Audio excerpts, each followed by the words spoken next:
Good afternoon, Phil, on this Good afternoon, Mark. cold, wintry day. Cold and nippy, definitely. Absolutely. So, first of all, Phil, could you tell us a little bit about what you do and for Yep. how long you've been doing it? Okay. My role is I'm a self-employed financial advisor. I work for a company called Moneytree, and I've been doing this for about 3 years. I've had obviously previous jobs and previous careers before then. But basically, I went through something called the Fast Track program, which is to train to be a financial advisor over a 3 month period. Very intense, as you can imagine, because normally it takes about 2 to 3 years to become trained as a financial advisor, and we did it in 3 months. But it's basically they're looking for people who are of, I'll have to say it, more mature, a more mature set point, which is good for me. But it's really about applying real life knowledge and experience into that role. So I can talk to people, I talk to self-employed people because I've been self-employed in the past. I just talk with a bit more, I suppose, experience to people about life situations and life problems. So therefore, you build up a better relationship. But my job, essentially, as a financial advisor, is to give people the right kind of guidance and support to make sure that their financial setup, their financial planning, is done correctly. A lot of people make a lot of decisions about finances which may not be the right thing to do at the right time. My job is to really put a structure around their financial plans to make sure they are going to achieve their objectives. Sounds incredibly rewarding. It's great. It's one of the things I should have done about 20 odd years ago, and if I'd known, I would have done then. The best thing about the job, very simply, is the fact that you're helping people, you put them in a much better position, and you get paid for it. And I can't think of anything which gives you better than that. Lovely. When you think of success, who's the Yeah. first person that comes to mind? You, Success, I probably not someone's ever heard of, but a chap called Warren Buffett. Warren, never heard of him. Never heard of him. The reason I like Warren is the fact he was self-made. He basically builds himself up from literally the bootstraps. But the key for me is he talks a lot of sense. He knows what he's talking about. He's got an awful lot of very good knowledge, which he passes on.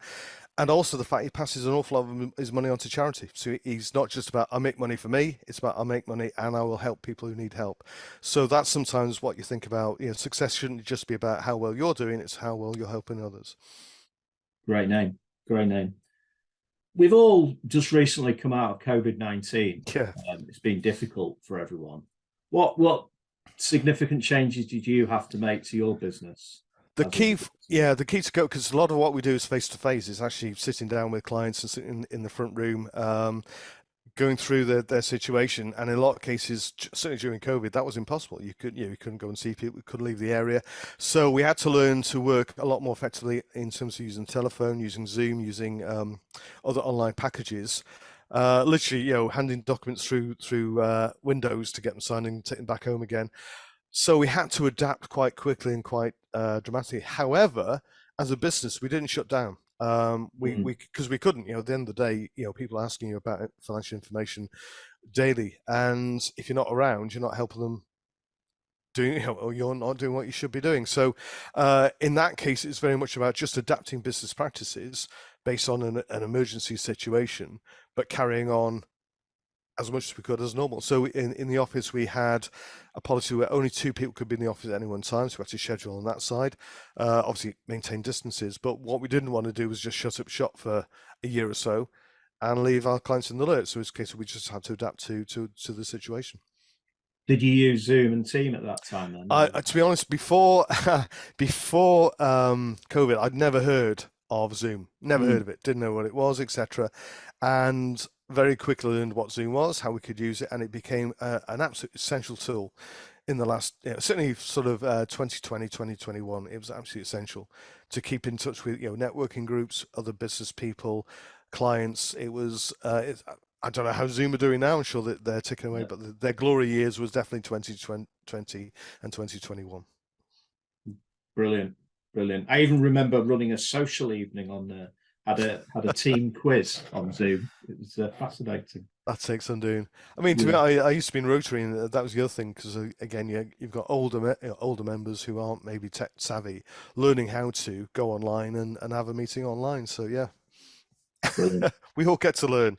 It's a common problem. It's a good learning opportunity, I feel. Absolutely. What would you say is your biggest learning since you've been a business owner? Well, because Not through your career as well, Phil. yeah, I mean, because I obviously I have set up businesses, etc. One of the main ones, or the initial ones, which you learn very quickly, is cash flow is the key thing. It's not necessarily about turnover. It's not necessarily about profit. It's about have you got cash in the bank to pay the bills? Because if you haven't got that, no matter how profitable you are, if you haven't got access to ready cash, that's the big thing. So that's one of the things you learn very quickly is to have. It's put cash flow at the top of your agenda. Have you got stuff coming in? If you haven't, if you know bills are coming, you've got to make sure that the money's available for that. So it's just managing cash flow is one of the biggest learnings I've found. Also, employing the right people. I've worked in lots of different roles and jobs, and I found that if you've got the right team behind you, life is so much easier. If you've got, I want to say troublesome staff, but people who don't want to be there or are a little bit argumentative, etc., it causes so many more hassles. So recruiting the right people and going through that process, am I going to get on with this person? Do they have the right attitude? And I always think that the attitude is sometimes better than aptitude. If they've got the right attitude, they'll make it work. If they just think I'm here to do the bare minimum, just get by and 9 to 5, yeah, no good for me at all. Okay. Very cash is king, isn't it? Cash is well. They always say, was it something like vanity, sanity, and reality? Yeah, and I think right. that's the old one. It's the fact that if you've got 200,000-300,000 pound turnover, fantastic. If you've got £250,000 costs, you've got a problem. Yeah. And I think a lot of people think, oh, we made lots of profit last year. And again, I say to a lot of my clients because I deal with a lot of self-employed and company owners say, well, profit is not necessarily the good thing. Unless you're looking to sell your company in the next year or so, why are you making lots and lots of profit? What's the point? You're just going to pay a lot more money to HMRC that you shouldn't do. Are you being sensible with how you use that money? So we use lots of pensions and other vehicles to save the company and the individuals tax when they don't need to be paying it and put something aside. If you're just going to hand over money to HMRC every year, for the sake of, oh, look how much profit we made, you're not necessarily being sensible in how you're running your business. Profit shouldn't be the be all and end all. It should be a case of, am I, as a business owner, getting the most benefit out of being a business owner? A lot of business owners forget they're the ones who usually first in the morning, last at night, put all the effort and graft in, working 6-7 days a week, home life suffering, and they put more money into the business than they put into themselves, which I never understand. If you're taking all that risk, you should be getting the rewards of that, not the business, and certainly not HMRC. Very good. Very good.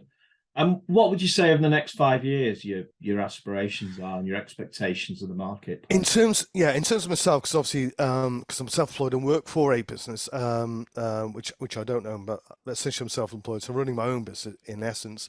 So my aspirations would be to certainly get to a 6-figure income, which I'm certainly on the way towards, and having about 200 odd clients of the right type. If I put that in the nicest sense, people who understand the service we provide, understand the value of what we do. But you've got to get to the point where you can't house 300, 400, 500 clients as an individual because you've got to look after them. And you can't realistically look after more than 200 people in a year because you've got to have annual visits, you've got to be on call for them. You're still looking to, obviously drum up new business as well.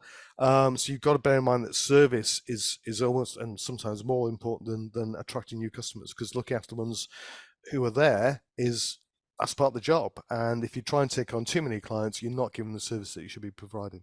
So it's about 200, 230 clients. It's about manageable. Okay, thank you.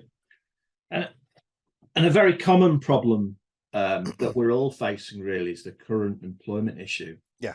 In the Wirral. How do you see that? It's interesting because we've been through this process. We're trying to recruit additional paraplanners because obviously the amount of business we're writing, we need more people to help on the admin side. And it's extremely difficult because you have a situation whereby good paraplanners in our business are like hen's teeth. They're very rare.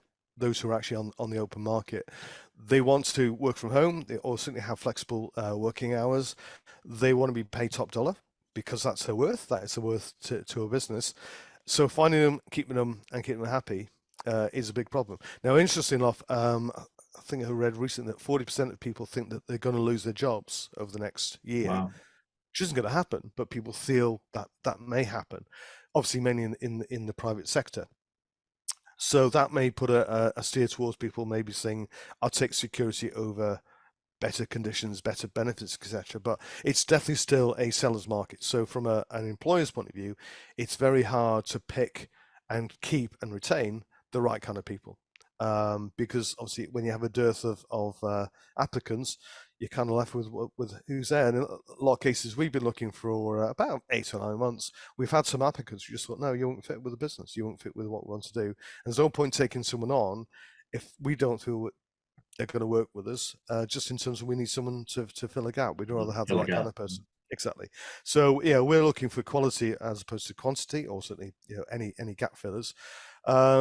So yeah, I think it's that element whereby they are hard to find, and I think a lot of people may think, oh, the job market's terrible. No, I mean, you talk to anyone in recruitment, it's very much a seller's market at the moment. Okay, and obviously, because it's essentially only you with support team. But yes. I suppose reflecting on your previous life where you employed people,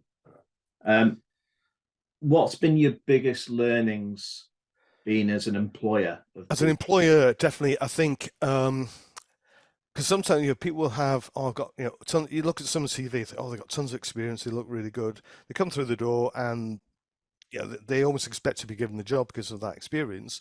But again, you're looking for attitude, you're looking for aptitude, looking for people who have the right, got the right stuff really about, they want to go the extra mile. I mean, this thing about, was it quiet quitting at the moment, which is the big thing. I won't just say millennials, but it's people say, I'll do the bare minimum because that's all they pay me to do. I think, well, you'll be doing the bare minimum in 30 years' time because that will be your career. You've got to have the ability and the desire to go the extra mile. That's what employers are looking for. If you haven't got that, I wouldn't want to take you on. I don't want someone who's just going to sit in the corner and do, have to be told what to do every time. I want people who are curious, who want to develop themselves, move ahead, learn. I've been through that process. I've changed careers many times. I think the things is the ability to adapt and change, but to have the right attitude. So say, I'm here to learn, I'm here to develop. If I have to work late, I'll work late. I'm not going to bitch and moan about it. If I've got to work late, I'll work late. If I've got to get a project done on time, it will get done in time. And I don't know whether it's. I mean, people obviously pointing fingers at millennials and say, oh, they're this, that, and the other.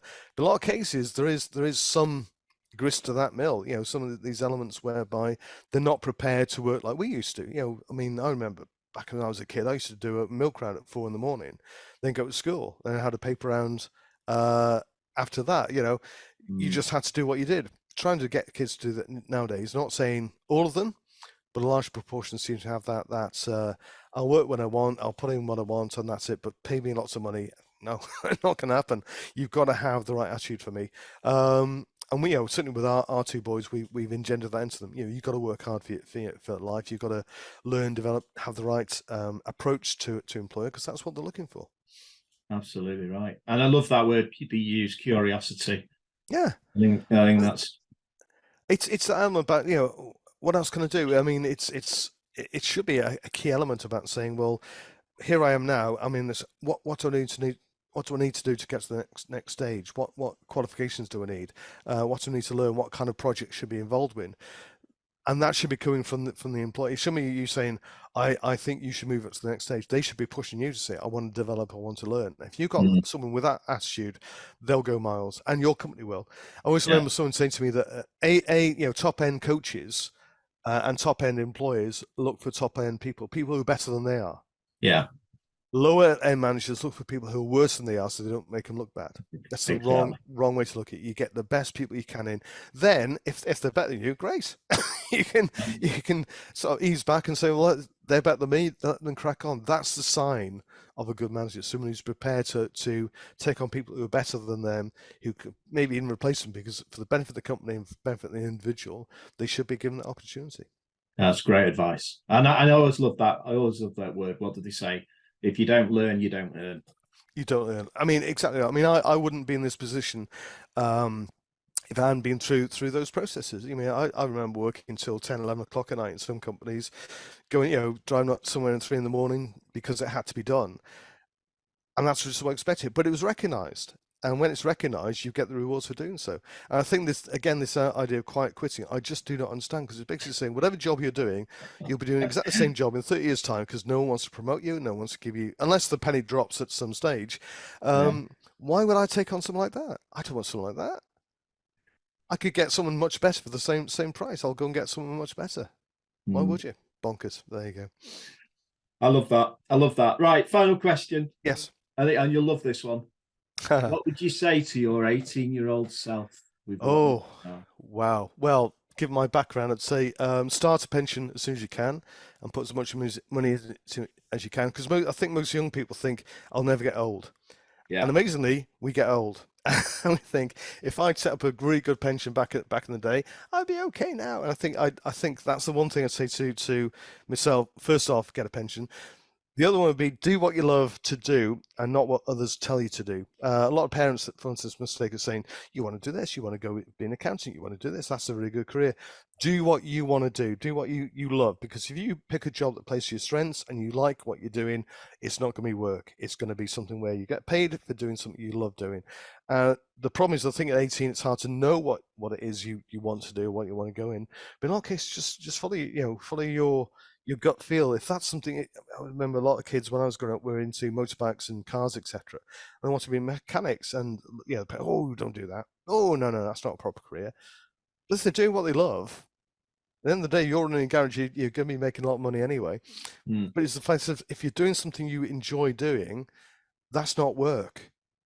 That's being paid for almost like your hobby or your interest, or at least play to your strengths. Because I think a lot of people are moved into positions where they're quite uncomfortable, but it's just, oh, I was told to be an accountant, so I'm an accountant, but I hate numbers, hate figures. Why are you doing it? You're not a tree. Move on. Go and do something else.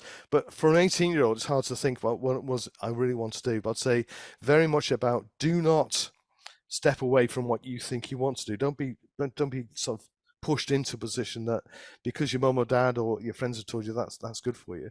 Do what you want to do. Do what you feel is right, because you'll put much more effort and energy into that than into a job that you don't like to do. Lovely. Do what you'd love to do, and look over the pennies and start your pension early.